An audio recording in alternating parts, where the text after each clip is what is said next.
Operation Sindoor made it.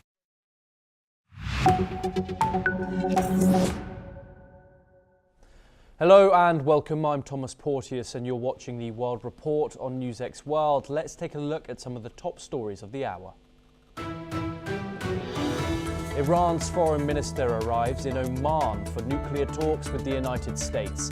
He is set to meet Trump envoy Steve Witkoff as Washington seeks diplomatic progress while keeping military options open.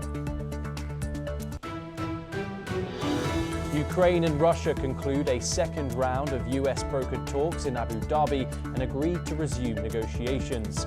Both sides carry out a prisoner swap of 314, the first in 5 months.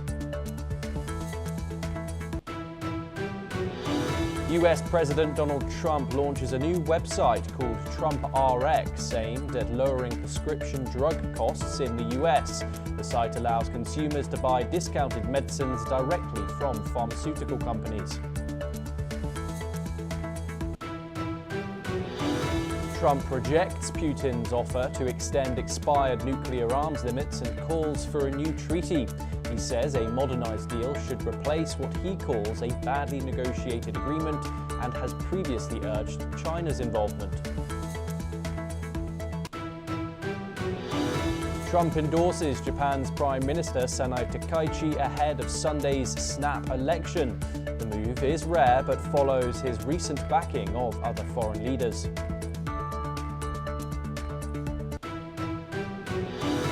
Russia's Belgorod governor says nighttime Ukrainian shelling causes serious damage in the border city. Officials hold an emergency meeting to plan the response. Trump appears to back Britain's deal to hand over Chagos Island's sovereignty to Mauritius. The shift comes weeks after he called the move an act of great stupidity. Activists say they will launch a new aid flotilla to Gaza this year with up to 1,000 medics on board. Israel stopped a similar flotilla last year and detained hundreds of participants.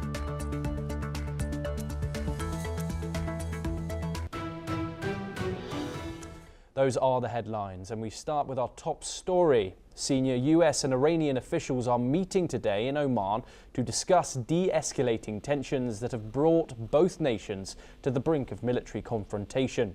Iran's Foreign Minister Abbas Araghchi will lead Tehran's delegation. This comes after US military build-up in the Middle East in response to Iran's violent crackdown on anti-government protests. The talks are centered on Iran's nuclear program, but differences remain over broader issues like ballistic missiles and support for regional proxies. While the US insists on a wider deal, Iran insists on limiting discussions to its nuclear program. The meeting comes after recent threats of military action from President Donald Trump and Iran's vow to retaliate if attacked.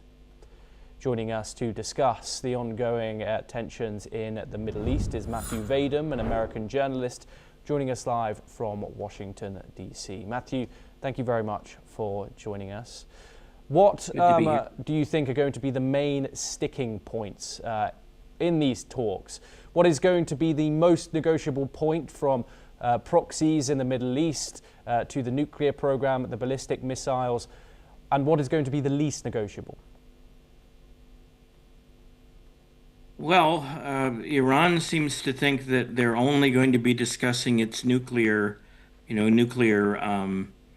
program, but Secretary of State Marco Rubio seems to think that everything is on the table. So, it's hard to say what's going to actually happen, but clearly, Iran's nuclear program is going to be front and center in the negotiations. So which is what Iran wants, and Iran wants to impress upon the United States the idea that it's a peaceful program, that they're not trying to create nuclear weapons. And of course, Iran is lying and always has been about that. But they probably need some time to restart their uranium enrichment program, since the United States obliterated it last year in a surprise attack on those Iranian facilities.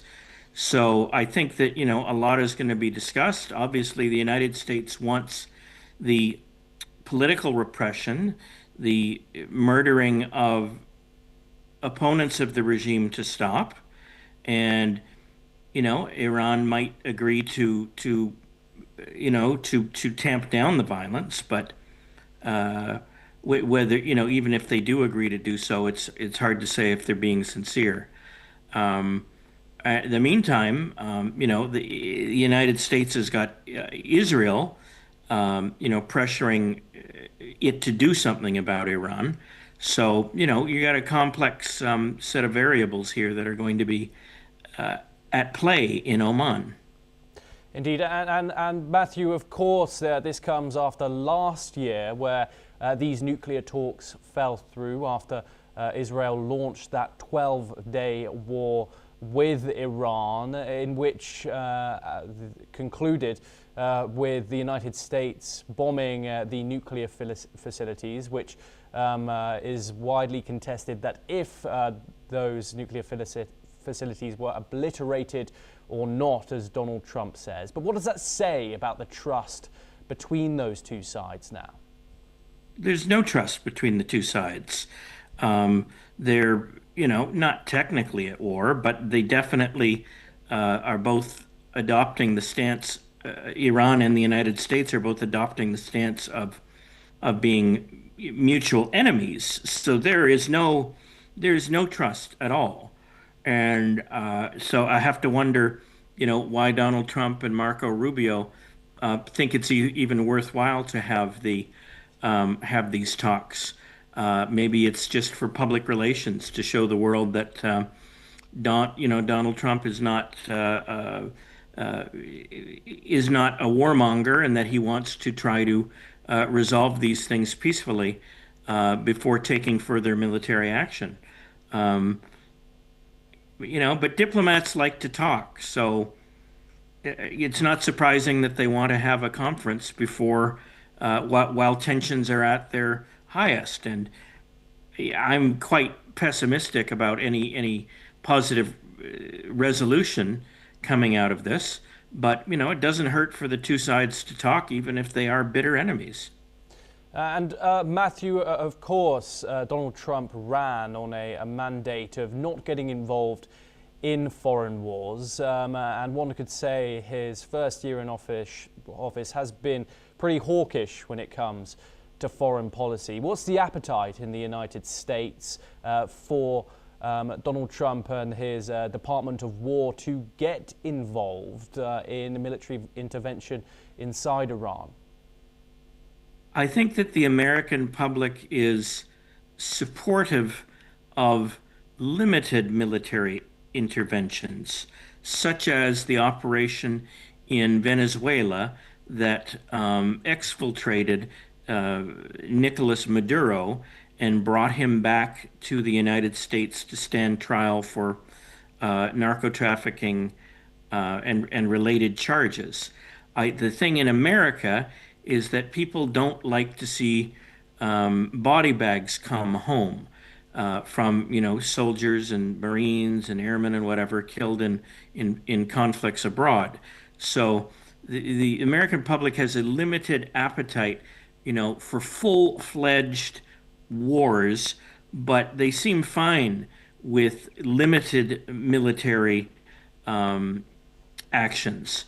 As we've seen in Venezuela and with the strike against Iranian nuclear facilities last year. They're fine with that. If you want to have a full-on war, they may not be quite as supportive unless they can be convinced that it's in the nation's best interest, that it's doing something worthwhile.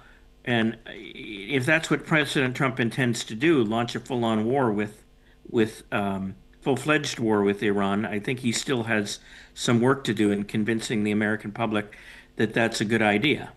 Wouldn't any military intervention by Pete Hegseth's Department of War cause a regional conflict due to the fact that the Iranians have already stated that any attack on its sovereignty would cause them to strike that of Israel and that of American bases inside the Middle East?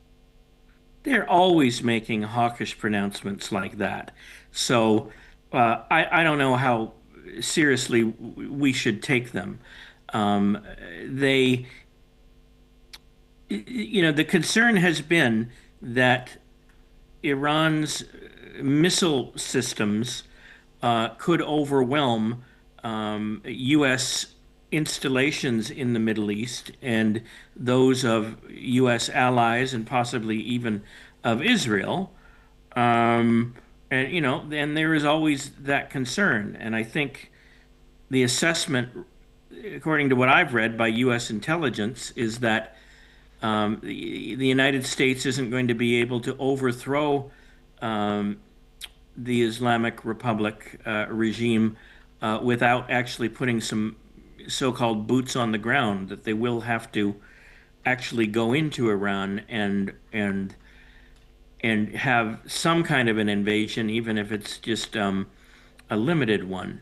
So these are all variables, and it's very hard. To it's very hard to know what's going on or to predict what's going on. And the only thing I can say is that the talks in Oman are going to be very interesting, and it'll be particularly interesting to read the communiques that both the U.S. and Iranian governments put out as the talks are proceeding and at the end of the negotiations, to read the tea leaves, because I'm sure that neither side is going to tell the full and complete truth about what went on there. And as I said earlier, I think that these negotiations are just public relations. I doubt that they're going to accomplish anything of substance. Matthew, do stay with us as we turn to our next story. We'll, of course, keep our viewers informed on escalating tensions between the United States and Iran. But next to Europe's defining crisis, and we head to Russia's border regions, and Belgorod's governor has said that overnight shelling by Ukraine has inflicted serious damage in the Russian city of Belgorod. Vyacheslav Gladkov, in a solemn video posted on Telegram after midnight, said city officials were holding an emergency meeting to devise a plan of action. As per reports, the missiles had hit the city 40 kilometers from the Ukrainian border, and power had been cut in some districts. Ukrainian forces have regularly attacked Belgorod and nearby parts of the region since the Russia-Ukraine war that began in February of 2022. The latest attacks come right after the conclusion of the US-brokered Russia-Ukraine peace talks in Abu Dhabi, as a result of which a major prisoner swap has taken place, while both the warring countries have agreed to resume the negotiations towards a truce soon. Matthew joins us once again in this discussion. Matthew, what does this say about Ukraine's current capabilities? That it's still able, although slowly conceding ground inside its territory, to strike over into Russia's Belgorod region and cause that energy disruption that is intended to do? Right. Well, Ukraine still has warfighting capabilities. I don't think there's any doubt about that, and they can still inflict damage, as this attack on Belgorod, Russia, shows. And it is. I'm not sure if it's causing panic in the Kremlin, but it's definitely an irritant to Vladimir Putin. He doesn't like it. But it's been going, they've been launching attacks like this at Russian targets just, not too far from the Ukrainian border for some time. I don't think it should obscure the fact that the war is apparently just is in stalemate at the moment. Russia has taken some of Ukraine's territory and doesn't want to give it back. And President Zelensky of Ukraine is saying Russia definitely has to give that territory back. And, they've been talking and not really accomplished very much, except agreed, largely to conduct new talks at some point in the future. But the attack on Belgorod is just a reminder that Ukraine can still Ukraine is still in the war, and I don't think they're going to be giving up anytime soon. And they are, even if they cannot move the boundary back, even if they can't, reach into Russia with their ground forces, they can at least create havoc on the Russian side of the border, and that seems to be, and they seem to be satisfied with that for the time being. Ukraine is under great stress. It has difficulty. It's running out of volunteers and has resulted to some pretty drastic military conscription policies. And people are in both Ukraine and Russia are growing weary of the war, and I have to wonder how much longer it's going to continue. Matthew Vadum, thank you very much for joining us here on the broadcast. It's always a pleasure to talk to you on these issues. We now move to our next story, and US President Donald Trump has given his total endorsement of Japanese Prime Minister Sanai Takaichi ahead of a national election in Japan on February the 8th, and said that he would meet Sanai Takaichi at the White House on March the 19th. According to reports, Takaichi is seeking a public mandate for spending plans that have rattled investors and a defense build-up that could further strain relations with China. Joining us now to discuss this development is Collins Chong-Yu-Keat, a foreign affairs, security and strategy analyst. He joins us live from Kuala Lumpur. Thank you very much, Collins. It's great to talk to you. How unusual is it for a US president to back a foreign leader like Donald Trump is doing here with Takaichi? Well, Takaichi is certainly favored, especially by Trump. He's viewed in Trump circles as Japan's most hawkish and distinct leader in terms of defending the interests of Japan, standing up to China, focusing on sovereignty and national interests of Japan, and also aligning with the core interests and tenets of the U.S. foreign policy. And of course, also Takaichi fits deeply into Trump's Indo-Pacific doctrine in terms of also advocating the readiness for the Takaichi administration to expand or to heighten the defense spending of Japan beyond the 2% trajectory, and also the willingness to also revisit the constitutional revision of Japan, and the readiness, also the capacity to expand the self-defense of Japan in terms of missile deterrence and counter-strike capabilities.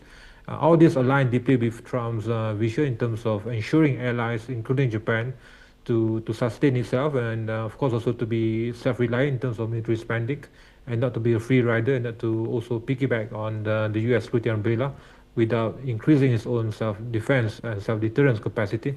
So, and of course the readiness by Takaichi also to stand out strongly against Beijing. We have seen that for the past couple of months now, and this backing will certainly revitalize this conservative base of Takaichi, and also as a pulling factor, in terms of expanding the support system, but also the risk of this being seen as a pretext by Takaichi's opposition of accusing Takaichi of being being ever so close to the U.S. and this overt U.S. influence on Japanese politics. But I see that as a needed boost for Takaichi, and Takaichi victory will also deepen Japan-U.S. integration, and of course to also send a very strong message to China that this long-haul alliance will stand strong, to strengthen also the Quad coordination, but more importantly also the readiness by both Japan and Washington to defend the core needs of both powers, including also on the issue of Taiwan, and certainly defending the core interests of Japan as a whole. Could Donald Trump's endorsement help or hurt Takaichi domestically? What's the US president's popularity in Tokyo right now? Well, I see that as an added advantage for Takaichi, although we have seen pockets of growing resistance in terms of the movement by the opposition to portray the whole notion of the ties with the U.S., especially with President Trump, as one that is, that's where Japan should treat warily. But as I've stated, the initial, ratings for Takachi have been high, and we have seen some downturn in that lately. But I'm not too worried. We have seen how, after years of alignment with status quo policies, and Takaichi has been bold to and has been assertive enough to change the equation, and readiness also, and being unapologetic to defend the needs and interests of Japan as a whole, where it needs to be. And of course, also this is only being able to be executed smoothly with the everlasting alliance with the U.S. in terms of security support, and President Trump has also been quite supportive in that sense, even with Takaichi's predecessors, especially with the late Shinzo Abe.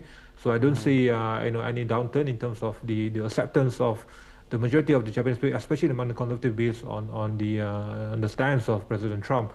And on hindsight, I think this is going to boost Takaichi's stance, of course, with her conservative base, but also with regards to the needed parallel boost to ensure that Japan is standing strong against the future risks, not only from China, but especially also from North Korea. And this is how the voters will see that only a strong alliance with the US will ensure that Japan is safe in that way. Okay, Collins, do stay with us as we moved from East to Southeast Asia for our next story. Thailand heads into a snap general election with a tight race expected and no clear winner in sight. The vote was called early by Prime Minister Anutin Charnvirakul in December, dissolving Parliament to head off a no-confidence motion amid a constitutional dispute. The contest is shaping up as a three-way battle. Anutin is seeking to return to power with his conservative Bom Jetai party campaigning on national security and economic stimulus after recent floods and scandals hurt his popularity.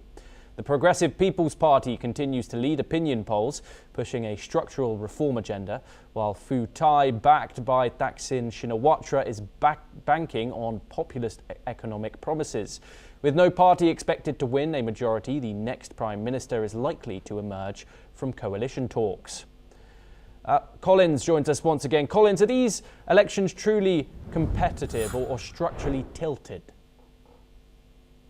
Yes, we have seen these persistent tensions between these both core groups in Thailand. We have seen how one faction being led by the Popular People's Party, and for the past couple of years now, and driven by these aspirational voices of the younger demographic groups, youth-driven parties, being reformist in nature, and the audacity to also change things, especially in challenging the entrenched conservative models of the governance for the past many years now, in terms of also revising the constitution, as well as disengaging with this tight grip by the military. And on the other hand, we have this conservative establishment in terms of the entrenched bureaucracy, monarchy-aligned networks, and of course also the current governing party. And we have seen how the sense of optimism among the young people, especially the support given to the people, to the People's Party, and also on the other side, we have seen how Anutin has been also riding on the wave of these nationalist sentiments on his credentials in terms of defending the interests and rights of Thailand, especially regards to the conflict with Cambodia, and but all these are also against the backdrop of weakening economic prospects of Thailand, in terms of uncertainties in terms of this political discord. So we have seen how there needs to be a clear industrial policy and a clear trajectory moving forward, and this is what the People's Party has been advocating for in terms of reforms, structural reforms, and the party of Thaksin has also been riding on the popular sentiments on how to revive the economy.